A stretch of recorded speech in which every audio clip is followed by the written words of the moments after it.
We are not joining the US and Israeli offensive strikes. We believe that the best way forward for the region and for the world is a negotiated settlement in which Iran agrees to give up any aspirations to develop a nuclear weapon. Mr. Speaker, the United Kingdom was not involved in the initial strikes on Iran by the US and Israel. That decision was deliberate. We believe that the best way forward for the region and for the world is a negotiated settlement in which Iran agrees to give up any aspirations to develop a nuclear weapon and ceases its destabilising activity across the region. That has been the long-standing position of successive British governments. President Trump has expressed his disagreement with our decision not to get involved in the initial strikes. But it is my duty to judge what is in Britain's national interest. That is what I've done, and I stand by it. Mr. Speaker, there are an estimated 300,000 British citizens in the regions, residents, families on holiday, and those in transit. Iran has hit airports and hotels where British citizens are staying. It is deeply concerning for the whole House and the whole country. And, Mr. Speaker, our armed forces are also being put at risk by Iran's actions.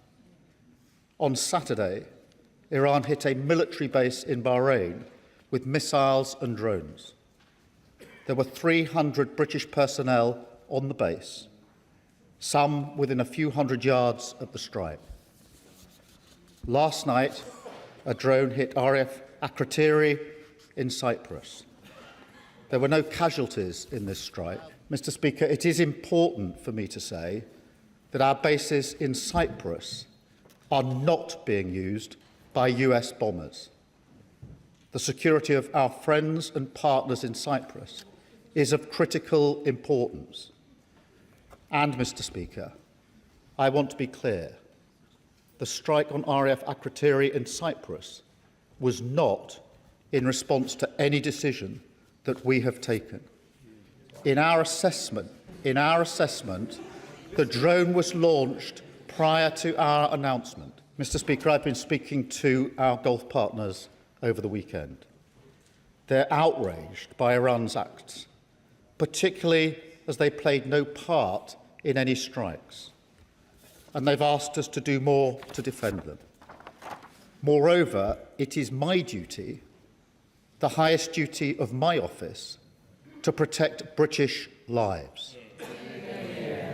That is why we put British jets in the air, Typhoons and F-35s, as part of coordinated defensive operations, which have already successfully intercepted Iranian strikes, including, Mr. Speaker, taking out one drone that was heading towards a coalition base in Iraq, housing UK service personnel. It is simply not possible to shoot down every Iranian missile and every drone after they've been launched.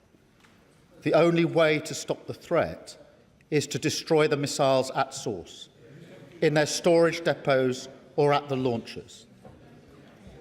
The US requested permission to use British bases for that specific and limited defensive purpose because they had the capabilities to do so. Yesterday evening, we took the decision to accept that new request in order to prevent Iran firing missiles across the region, killing innocent civilians, putting British lives at risk, and hitting countries that have not been involved. To be clear, the use of British bases is limited to the agreed defensive purposes. We are not joining the US and Israeli offensive strikes.